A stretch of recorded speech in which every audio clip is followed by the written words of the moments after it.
Casa Brasil. Oferecimento MDC4. Publicidade, comunicação e digital. Estoque Brasil. Mobiliário, gastronomia e design. Casa Blanca Decor.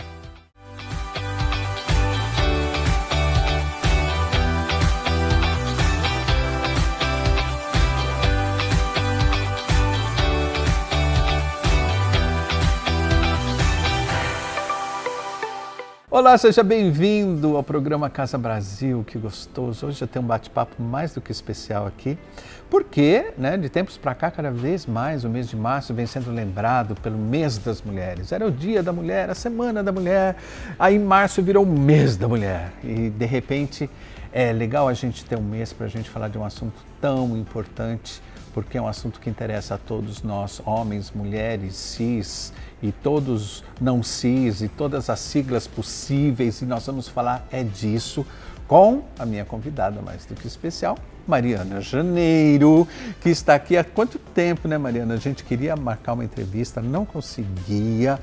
Aí essa mulher não para em lugar nenhum, ela já foi para Brasília hoje cedo, já voltou, atrasou, mas veio. Atrasei, mas vim. Consegui te pegar. Compromisso é compromisso. Obrigado. Muito obrigada pelo convite, estou muito feliz. Obrigada a todo mundo que está assistindo. Você é uma grande representante da classe feminina regional, inclusive, né? Que deixou de ser só regional, passou a ser nacional, e o pessoal vai entender um pouco do seu trabalho daqui a pouco.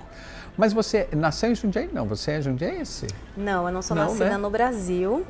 Eu sou nascida em outro país, vou deixar um suspense. E fui adotada pelos meus pais aqui no Brasil. Você está brincando? Não. Essa historinha eu não sabia. Que historiona? Eu sou nascida em Cuba. Em Cuba? Sou nascida em Cuba e fui adotada pelos meus pais aqui no Brasil, né? Enfim, minha mãe biológica me trouxe para cá, para o Brasil, e eu fui adotada aqui por eles. E seus pais são daqui da cidade de Jundiaí? Meus pais são daqui de Jundiaí. Que lindo isso! E a gente quer você como jundiaense. Fala para todo mundo que você é jundiaense. Mas tá? eu sou todos os meus documentos são daqui. Eu sou brasileira, né? Naturalizada, né? Nasceu brasileira. E criou-se aqui. Eu vim com meses, então...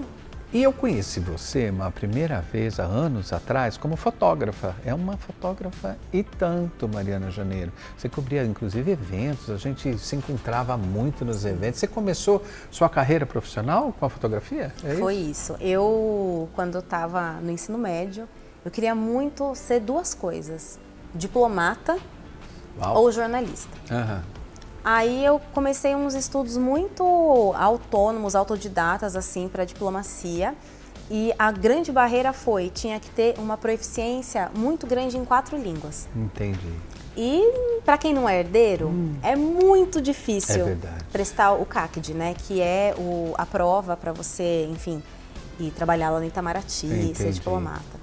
E aí o jornalismo também... Para quem não é herdeiro, Pois é, para quem não é herdeiro é difícil. Começou Mariana Janeiro, essa é ela. E o jornalismo também, eu me desencantei um pouco com o jornalismo no final do ensino médio. Então eu optei por fazer comunicação com habilitação em fotografia. Que legal!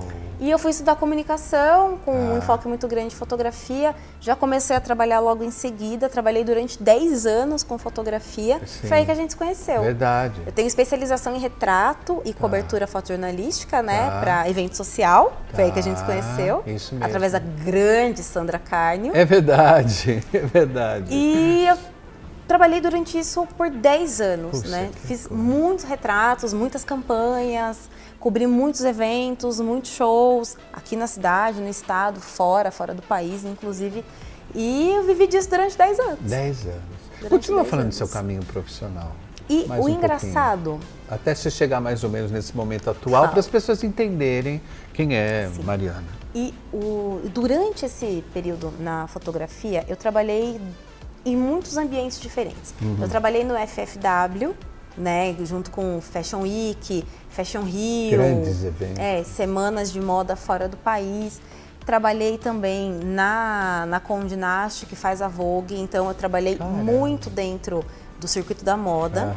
Mas eu também trabalhei com coisas bem diferentes. Eu já fui fotógrafa do Suicide Girls, por exemplo, que é um site de entretenimento adulto, é a tia do OnlyFans. Nossa, gente. Que foi longe Pois nisso. é. E que fotografava só mulheres alternativas. Entendi. Mulheres que tinham piercing, que tinham modificações corporais, que tinham tatuagem, porque não dá pra ver, né? Mas eu tenho 47 tatuagens. Eu vejo algumas daqui, eu tenho mas bastante não todas. tatuagem. E eu fui pra dentro desse mundo durante muitos anos. Que coisa. Durante muitos anos. Chamando atenção para a coisa da antiestética também, Exato. Atual, que era da época, hoje não é mais, Exato. né? Já mudou. A gente está falando há 10 anos atrás, exato. Tatuagem era uma coisa ainda muito agressiva, né? E tinha esse nicho para ser explorado. Então eu trabalhei bastante dentro disso. Aí depois eu voltei para moda, só que uma coisa mais suave, alguns editoriais de moda aqui locais, na região. E em dado momento da minha vida deu um 360 e eu fui fotografar parto. Nossa, essa parte eu não sabia, Mariana. Eu fui fotografar parto. Eu entrei para o movimento do parto humanizado sem estar grávida, sem ser mãe. Que doido Entrei isso. porque eu entendi que o que eu estava fazendo de retratista, de fotografar mulheres nuas, seminuas, tinha alguma coisa errada. E eu fui descobrir o que estava errado, que era eu só fotografava corpos que eram extremamente dentro do padrão. Tá. Embora fossem ousados, ainda eram dentro do padrão da sexualidade masculina, inclusive. Dentro da heteronormatividade, daquela coisa do que o homem quer ver. E aquilo começou a me incomodar muito. Eu não entendia o que estava me incomodando. Que barato. Mas algo já não fazia sentido para mim. Tá. E aí eu entrei para o movimento do parto humanizado, porque foi uma coisa que começou a fazer muito sentido. Porque para a gente ter uma sociedade melhor, a gente tem que cuidar de como as pessoas vêm ao mundo. Sim. E eu pedi, tinha uma mulher que trabalhava com isso aqui, eu pedi para ela, eu falei, eu quero acompanhar um parto. Eu vi que estava despontando fotografias de parto. Aí ela falou assim, mas você sabe que com a gente os partos podem durar 3 dias? Eu falei, não tem problema. Não tinha filho, era outra realidade. Não falei, tinha, não tem viu problema. gente? Espera aí que essa história já vem. Não tem problema, eu quero. E eu fui acompanhar o primeiro parto, foi o parto da Rafa, que teve a Lelê. E o parto durou 3 dias. 3 dias mesmo, não era brincadeira. Não era brincadeira, a gente ficou na casa dela durante 3 dias, naquele trabalho de parto que foi começando, que foi engrenando. Nossa, deve ter ficado E a Lelê esse nasceu, e aí foi o primeiro e eu fotografei dezenas de partos depois desse. Para os pais, não foi uma exposição, você nunca chegou a fazer uma exposição disso? Nunca fiz uma exposição disso, algumas fotos foram para as redes sociais, mas é para os pais, é um momento para os pais. E são fotos lindas, você vê uma criança nascer fora do ambiente hospitalar, também já fotografei dentro do ambiente hospitalar também, enfim. E no meio disso tudo eu falei, eu vou estudar porque eu gostei muito da doulagem, que é aquela mulher que auxilia a parturiente, né, a mulher doula, grávida, né? Isso, no parto. Fiz o curso. Você ajudou algum parto? Ajudei! Ah, não, Mariana, ajudei. Essa história eu não sabia. Ajudei! Se você entender minha surpresa já, para entender o que a Mariana está fazendo atualmente. Ajudei bastante. E ajudava enquanto fotógrafa também. Também. Que é isso, ajudar a instrumentalizar, a fazer massagem, a preparar o lugar, tudo. Não tô acreditando nessa parte. E no meio disso tudo, eu o quê? Eu engravidei. É isso, não pode conviver com muita mulher grávida. É isso que dá? Você pega a barriga. Eu só convivo com solteiro, viu, gente? Por isso que você falou pega isso aí. a barriga. E aí você foi mãe do seu primeiro menino? Eu fui mãe do meu primeiro filho com 23 anos. Engravidei com 22, fui mãe com 23. Produção independente. Praticamente uma produção independente. Eu conheço bem Mariana. Eu falei, eu quero ter um filho agora. Botei o filho agora. Engravidei. E já estava lá tudo junto e misturado nisso tudo. E nasceu. Foi que foi. E seu parto foi natural? Tentei até o último segundo, não deu, tive que fazer uma cesárea, foi um encaminhamento. Mas assim, a equipe estava toda em casa. Imagina Mariana, independente do que ela era, já estava tendo parto natural, fotografando aqui, né? E fazendo tudo sozinha. As mulheres ficaram em casa 2 dias. 2 dias não teve jeito, aí fui pro hospital, foi tudo tranquilo, nasceu. E a partir do nascimento do Gael, que é o meu filho mais velho, algo mudou na minha vida, assim, né? Aí você teve um outro filho, então, pra gente não pular. Filho. Produção independente também? Não, esse eu tinha um relacionamento, só que o relacionamento não deu certo. Mas você tem 2 filhos, Tenho então. 2 filhos. Que idade que eles têm? 8 e 5. 8 e 5. Tá. Eu vou precisar correr um pouco, Mariana, porque se eu for contar a história dela inteira, vai assim, mês inteiro das mulheres com Mariana aqui, né? Atualmente, então, você casada, num relacionamento com 2 crianças e a vida tá gostosa, assim, tá indo muito bem. Boa. Obrigado. Como é que é o nome do seu parceiro? Rubens. O Rubens. Não conheço o Rubens ainda, vai quero conhecer. Muito bem. Quero adiantar um pouquinho essa história, porque o nosso tempo parece longo, mas não é. E para contar a tua história toda, saindo da fotografia, para onde você foi? Eu fui para política. Então nós vamos descobrir o lugar novo de Mariana Janeiro, para quem ainda não conhece. Porque Mariana Janeiro é, acho que, se eu não estiver falando bobagem, a vereadora mulher mais votada da cidade de Jundiaí. Fui a candidata mais votada. Tá? E é isso que você vai saber daqui a pouco, junto com toda essa prévia que eu te dei no segundo bloco. Não sai daí que a gente volta já. É uma vida muito louca, né?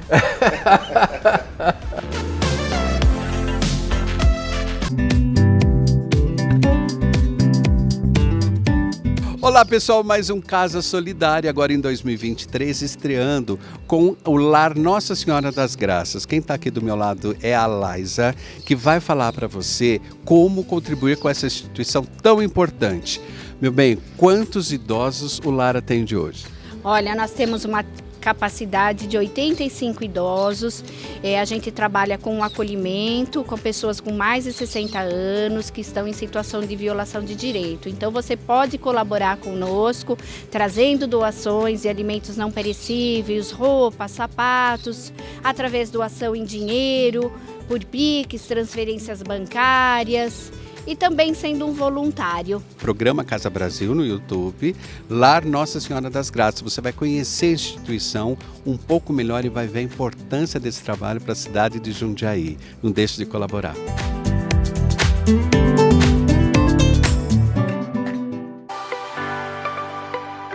Voltando então, como Mariana Janeiro, que a gente começou a conversar no intervalo e a gente vai conversando e não para, porque é um papo muito bom, na verdade, né? São histórias ricas e é essa história que a gente queria trazer das mulheres, né? Você como uma mulher preta, agora entrando na política, vindo desse passado lindo, né? Da adoção, de ter seus filhos, de ajudar tantos partos na vida e ter fotografado tanta coisa incrível. E de repente você achou, e ela está só com, eu vou contar, não sei se podia, mas 32 anos. Quer dizer, toda essa experiência de Mariana Janeiro só acumula 32 anos. Você é muito jovem. E aí a gente encerrou o primeiro bloco falando que você foi se enveredando para a política. E que foi a candidata mulher mais bem votada da cidade de Jundiaí da história, eu acho. Não é isso? Sim. Parece que é isso que eu li também. Como é que foi esse caminho para você disputar um cargo eletivo na cidade? Como é que você entrou para a política? Isso foi natural também, assim como foi passar pela fotografia, por ser doula, por pôr criança no mundo, por ser mãe, por... Como é que rolou? De onde surgiu isso? Eu acho que foi, até eu chegar na política, vamos à analogia do parto, foi um grande processo de gestação. Tá. Porque eu acredito que quando a gente entra para disputar a vida pública, né? Para disputar um cargo eletivo, a gente vem imbuído de tudo que a gente vive. Então, eu não sou das pessoas que acham que as pessoas, para disputar um cargo eletivo, precisam de um diploma, de título, mas eu acho que as pessoas precisam ser gente e gostar de gente. É verdade, é imprescindível. Pois é, isso é um acúmulo de experiência na vida. Então, acho que tudo que eu passei culminou nesse grande nascimento político, grande é uma hipérbole, né? Mas culminou nesse nascimento político da Mariana Janeiro enquanto uma pessoa política, né? Que disputa a política. E o grande ponto de virada foi justamente a minha primeira gravidez.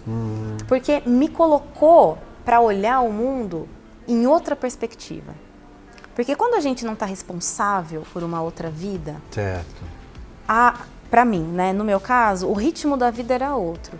Depois que eu vi a dificuldade que é você estar grávida e manter um emprego, grávida e ter que dar conta das coisas, eu fui usuária do SUS durante muito tempo, os meus 2 filhos nasceram no SUS. Então, eu vi a dificuldade. Você viu a importância, né? Exato. Do SUS na vida de uma pessoa. E a dificuldade. E depois que ele nasceu, que eu me vi uma mãe solo com uma criança, eu falei, algo no sistema tá errado.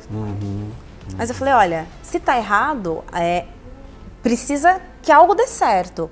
E eu fui entendendo que para dar certo eu precisava me inserir. Entendi. Então eu comecei por aqui, eu participei de uma conferência municipal da mulher, eu entendi mais ou menos como as coisas estavam se dando, depois eu fui para a conferência estadual, fui para a conferência então. Nacional. Puxa. E aí eu vi que, seria muito interessante se eu me organizasse num lugar que as ideias combinassem, que respondesse aos meus anseios do que eu entendo, né, do que eu entendia, do que eu entendo como mundo. E eu entendi que esse lugar era um partido político. Então, me filiei, me organizei no partido político e, naturalmente, vieram as disputas internas e a disputa do pleito. Eu entrei, a primeira vez que eu disputei foi em 2018. Para deputada federal, que eu entrei de última hora e foi uma coisa assim, e deu muito certo. A gente fez uma campanha muito bacana. E depois, 2020, eu vim organizada para disputar a vereança. Entendi. Que era o meu grande objetivo, era disputar a vereança. E deu certo e não deu. Por quê? Deu certo, porque eu fui a mulher mais votada, acho que é a mulher mais votada da história da cidade. Né? Fui a 10ª pessoa mais votada num pleito que tinham mais de 400 pessoas disputando. E não deu certo porque, por conta do cálculo eleitoral, o meu partido não atingiu o coeficiente eleitoral. Entendi. E eu fiquei de fora. Foi a mais votada e ficou de fora, né? Essa coisa do coeficiente eleitoral tem dado muito o que falar e ainda vai dar muito o que falar, né? Mas é a legislação, é assim. Então nem sempre quem é o mais votado entra, você sabe disso por causa desses números que o partido tem que alcançar. É isso resumidamente, não é? Aí, o que me fica claro é que você entrou, eu não gosto de usar a palavra feminismo, eu não gosto de usar palavras muito chaves para isso, mas a sua atenção com a mulher, a causa com a mulher, pelo que ela passa socialmente, é isso que me chamou a atenção de chamar você representando essa classe no mês onde se fala do que é ser mulher, né? Qual é o desafio da mulher hoje, Mariana? Qual é o grande dragão que as mulheres ainda têm que conseguir enfiar a lança nele em pleno 2023, atualizando todos os aplicativos da história, o que a mulher já conquistou, não conquistou hoje? Como é que você vê essa situação da mulher, do feminino na sociedade? Olha, eu vou dar uma resposta genérica, depois eu vou dar uma resposta um pouco mais assertiva. O grande desafio das mulheres neste ano, 2023, é o da sobrevivência. O DIEESE soltou hoje um estudo que ele fez sobre as mulheres e fica nítido que no Brasil de 2023, as mulheres são a maioria das chefes de família, são as que ganham menos, são as que estão na linha de frente da fome e são a maioria das desempregadas. Então, o desafio das mulheres no Brasil de hoje é a sobrevivência. Dela e dos seus, de quem ela cuida. Exatamente, dela e dos seus, que a grande maioria dessas mulheres cuidam dos filhos, dos sobrinhos e dos netos. Meu Deus. Então, o desafio é a sobrevivência. O desafio é a fome. O desafio é o desemprego. Parece um grande clichê, mas é isso. É o real. É o real. É o que temos para o momento. O que desafia as mulheres no Brasil hoje é a fome e o desemprego. E a gente falando aqui parece uma coisa muito distante. Eu tenho um bom emprego, você tem um bom emprego, nós temos casa, você cuida muito bem da casa de outras pessoas, eu tenho a minha casa para cuidar. Só que essa nossa realidade é uma realidade, Dil, muito distante do Brasil, que eu vou chamar aqui de Brasil profundo. Sim. É o Brasil que passa fome, é o Brasil que não tem onde morar. E esse Brasil tem cor, que é preta, e tem gênero, que é mulher. Então o desafio do Brasil é o desafio da fome. O desafio das mulheres no Brasil é o desafio da fome, é o desafio do desemprego. Ainda. Ainda. Desse quadro do Zé Maria que está aqui, Thaís, olha, seu quadro que está aqui na Stock Brasil, e o Zé tem essa sensibilidade, quando ele pinta, ele traz as feridas e os pensamentos das pessoas, né? Eu não sei o que ele passou aí. Tem palavras, né? Se você vai ver, tem ali diamantes, tá rica, mas não é. Olha que interessante. Bom demais. É muito legal. Rainha, né? O Zé vai colocando, não entra. Não entra. Olha que incrível. Então, o trabalho do Zé é muito sensível por isso, dele trazer uma rainha, que ao mesmo tempo lembra a nossa baiana lá do Nordeste, se a gente Chica olhar rápido, Silva. não é? O Silva, olha que incrível, né? Então, e Chica lá tem o Chica e aqui Silva, né? O trabalho do Zé representa muito bem o que você está falando, né? Porque, na verdade, o lugar da mulher é um lugar muito instável e muito inseguro sempre. E acho que o que tem se tentado trazer, que não é mimimi, não é mimimi, né? A mulher preta, principalmente, ocupando cargos como o que você ocupa hoje, está trazendo uma nova visão, eu acho, para as pessoas. Mas para quem quer aprender e abrir os ouvidos, eu sou muito grato de você estar aqui e queria que você encerrasse dando a sua mensagem para as mulheres, né? Nosso tempo é curto, não dá para falar tanto, mas como é que você se sente hoje, na sua posição pessoal, atual, profissional? Fale para as mulheres, para aquela câmera, não fala para mim não. Primeiro eu queria agradecer o convite, eu acho que é um espaço importante para a gente trazer coisas que é nosso. Eu sou daqui, né? Eu sou daqui, as pessoas que passaram também são daqui. Eu acho que o papel que você desempenha aqui é muito importante, então muito obrigada mesmo. O espaço é teu. E para falar para as mulheres que o dia 8 de março, que é comemorado, o Dia da Mulher, é um dia muito importante, sim, é um dia que precisa ser comemorado, precisa ser celebrado, mas que nós temos todos os outros dias do ano para que a gente exija respeito, exija o mínimo, que é que a gente seja tratada como ser humano.